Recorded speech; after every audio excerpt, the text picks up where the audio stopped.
Strade Bianche, starting and finishing in Siena, the beautiful rolling Tuscan hills. But don't let that fool you. This is a race like no other. It is absolutely brutal. The gravel roads of Tuscany await the riders today, and they are categorized from 1 to 5. Let's go out though and catch up with Manon Lloyd and Danny Rowe, who are out on the course. So let's look back though at the rollout this morning, and you just sense, you can feel the tension of the riders. Our world champion Magda Valier here for the Education Oatly team, and they're a team as well. They're a team that can kind of slip under the radar a little bit.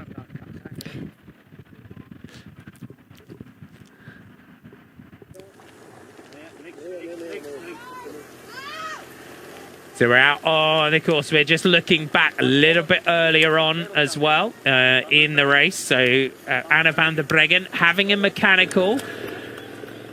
Lea Crinier and the FDJ United team, we've had a crash there as well. Cassia Nubia Doma, we've had quite a few crashes out on the course. We did get news that there was an early crash that took down Kim Lacourt, Juliette Berthet and Neve Fisher-Black.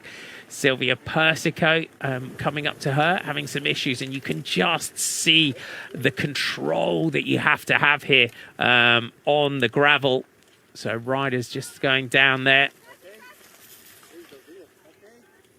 So as we just catch up, you can see the riders struggling just to kind of come to a halt there. That was a crash there by Amanda Spratt. Kim Lacourt here, who had got caught up in a crash earlier on today.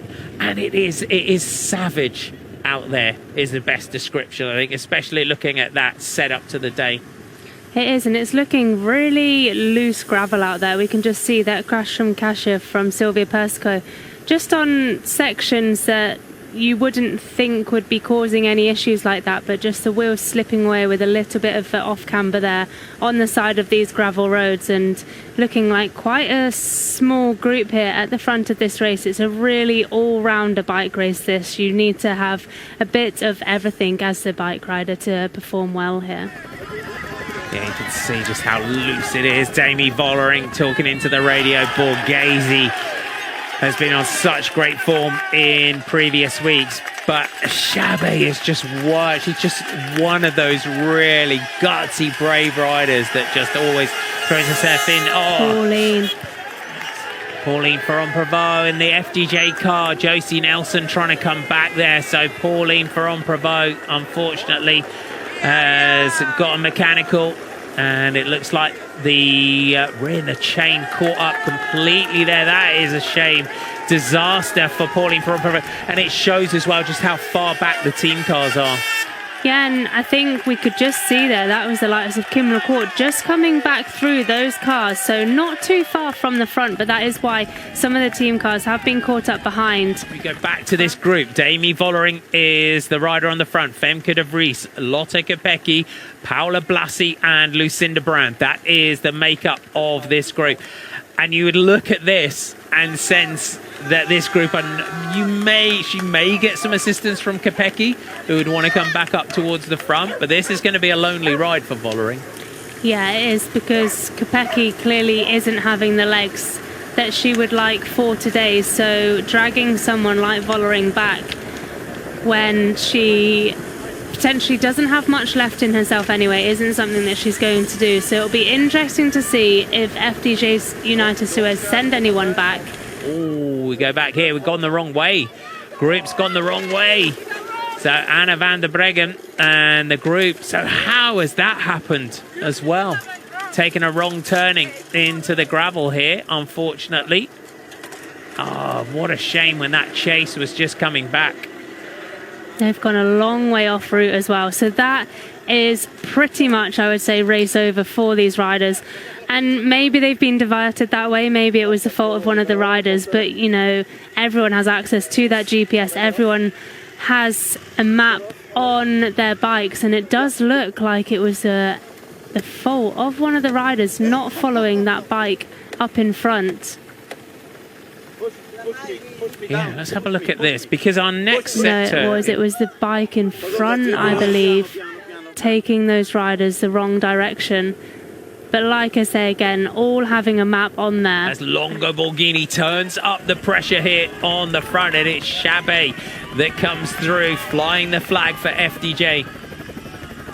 It is, and it is Francis Coq that was starting to do some of the shutting down before. Interesting with Elise Chabet up the road here now. And of course, they have had to rethink about their team tactics for today and potentially leaving it quite open for these two to be able to race this race. Kasia Niewiadoma trying to close that gap down. Borghini going with Chabet, and now they're side by side pulling out a gap on these other riders. It's a straight drag race at the front between Elisa Longo Borghini and Elise Chabet, but Puck Peterson getting distance. Chabet and Longo Borghini just trading punches on the front here on Colle Pinzuto. And can they ride clear? We just now the aerial shot back to Kasia Niewiadoma as this slopes really start to bite, and Chabet is full of riding here on Colle Pinzuto. The maximum gradient here on this one over 15%. And it is the Swiss champion who glances back over the shoulder, and she really had Longo Borghini in the hurt locker there, but Longo Borghini recovering quickly, attacks over the top of Chabet. They swing left here, and it is Elise Chabet that's looking to just use this descent to catapult herself into Le Tolfe for the final ascent. Puck Peterson now coming through to the front for the Phoenix Premier Tech team. Attacks on Le Tolfe, and that just gives you a profile. 18% is the maximum gradient of this climb as Kasia Niewiadoma, Polish champion, that white jersey, moves up, and Longo Borghini not far away, who will now look to try and perhaps make another move. But Chabet, is this the moment that the legs finally go by Chabet? But Niewiadoma moves through to the front here, and Longo Borghini lines up for another attack. We can see Italian champion, Polish national champion, all wanting to use this climb as attack. It was Puck Peterson who did light that up after Elise Chabet really used the slingshot from the descent and the motorbike. But it is shoulder to shoulder, and Kasia Niewiadoma just leading this one at the moment. Only 200 meters to go of this section of gravel before they will start lining up for the final, where it will be tarmac all the way to the line, but neck and neck for the Polish and Italian national champions at the moment. Kasia Niewiadoma she finished second in 2016, 17 and 18. She's been third in this race as well on occasions. Can she finally get the victory? Monica Trinca-Colonel did exactly everything right there to take a flyer over the top when she got back into the group. Niewiadoma, the former world gravel champion as well. A brutal day out with 2,600 meters of climbing and a lot of attacks in the legs as well. Maybe the concentration of some of these riders just a lapse in that and causing some errors, but maybe Niewiadoma, Peterson not actually really knowing what happened there with Borghini, just looking around, and Borghini reacted very quickly to that. But 10 seconds now to the group behind, 9 seconds, so really bringing that gap down for the chasers behind. Are we going to see any counter-attack straight over the top of this? And of course there could be a lot of hesitation with it being so close to the final. Got a little climb here, then a little plateau, then the descent. Our chasing group come back. As we said, this race has just delivered drama after drama today, and the chasers ride themselves back into contention. So our front group and our contenders here as we head back in towards Siena. Puck Peterson in the orange of Phoenix Premier Tech. From FDJ United Suez on the front in the German champions white jersey is Franzi Koch with her teammate Elise Chabet. Mariana Voss in the yellow, searching for a first ever career win here in Strade Bianche. Our world champion in the rainbow jersey from EF Education Oatley from Canada, Magdalene Vallières. You've got Polish national champion Kasia Niewiadoma, who has never won this race. 9 top 10s we have had for Kasia Niewiadoma, and Elisa Longo Borghini, the former winner from 2017, the Italian national champion, and 2017 was the last time we had an Italian winner. It is, and everyone's just looking at each other. We can see there on the graphic, last 3 kilometres. There's a 1.2 kilometre section, 8.5%, maximum of 17%. So no one's wanting to attack in this moment because they know that once the other riders start to come from behind, start to open up from the finish, maybe have been following the wheels a little bit more. We know how strong she is on the climbs. It starts to just rear up in front of us now like a monster that it is. The Via Santa Caterina. It's punishing slopes, and we'll head through that Fontebrada gate, and the slopes will really start to kick. We are through the Flamme Rouge now, and it is the world champion Magdalene Valliere that now attacks on the front. It is. Valliere is starting to open us up. Everyone just looking at each other until the steep ramps do come. But we do have that chicane that comes as well, the left-right.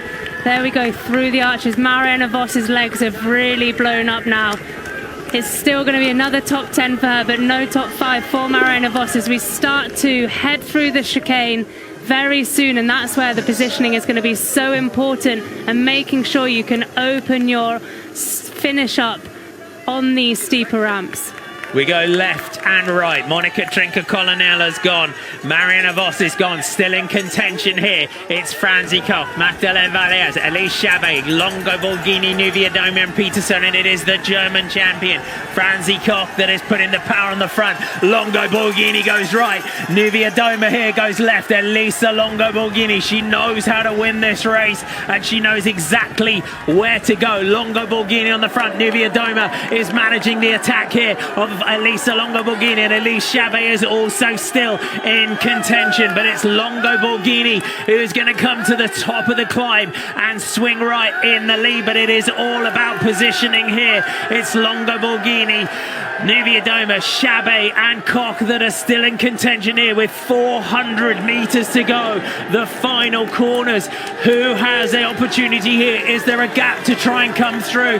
World champ in the background. Longo Borghini now leads out. Franzi Koch goes white. 300 metres to go to the line. Franzi Koch, Divons on the inside. They all come together. Can Chabet find the gap round the outside? It's Cassia Nuvia Doma on the front. Elise Chabet shifts down through the gears. 200 metres to go to the line. Longo Borghini still has an opportunity here. Cassia Nuvia Doma, second wheel. Chabet is going to lead out here. The road now drops down. Is it going to be the dream finish and the biggest win of her career? It's going to go to Switzerland. It goes to FDJ United Stewards, and Elise Chabet takes the biggest win of her career and a phenomenal victory in Strade Bianche for the Swiss rider. Wow, what a finish on that climb and on those corners as well. So close with Nuvia Doma, Longo Borghini. She can't believe it. They can't believe it. Of course, it's not the FDJ United Suez rider we were expecting to win today, but they still pulled it off. And Chabet, she was in all those important moves. Of course, she did miss that final one with Borghini, Nuvia Doma and Puck Peterson, but they dragged it back, and she just can't believe it. I think that is going to be one of the most popular victories I think we've had in a while, I think, in that, because Elise Chabet is an absolute fan favourite, always on the attack, always puts herself out there. You've seen it again today, multiple moves, multiple attacks, and finally it pays off. It really does, and she even was committing to that team role earlier in today's race for Demi Vollering before she had that puncture and wasn't going to get back into contention. And just so composed going into that final, making sure that she led round that final corner. And we said from the start that coming around the outside and sprinting on a finish like that is almost impossible. There's Franzi Koch, her teammate as well, who did so much work for the team and also had that opportunity herself, I would say, just working out what to do. But also the way that it's such a tricky finish to manage, isn't it? We saw the way everyone was just trying to. You've got the paving slabs in the way they're quite slippy as well. They can be from time if you're trying to sprint on those as well. But the queen of the mountains finally becomes the queen of a classic. Yeah, exactly. And that finish as well, we don't see that many riders often coming into the finish like that. So again, really hard to negotiate with multiple riders. And we've even seen it with a couple of riders coming into the final. It can be tricky, but with 4 or 5, it's even more difficult. When you look at the career of Elise Chabet, that has been years in the making, the commitment, the dedication for Elise Chabet and the building of that self-belief in taking a big classic like this. And not just that, coming in a team role for Demi Vollering, but her and Franzi Koch stepping into that leadership role and taking it. Let's have a look back though, Alice. What a finish.